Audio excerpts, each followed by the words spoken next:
Dance with Suna. Okay, let's go.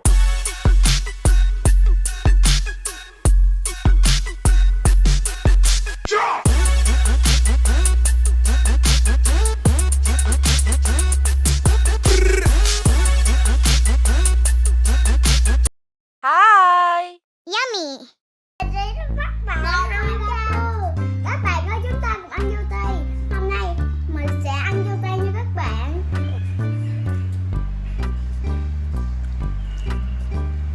Ngon các bạn. Yummy. Yummy. I like strawberry. You love the gì? I love strawberry. I like strawberry. Yummy.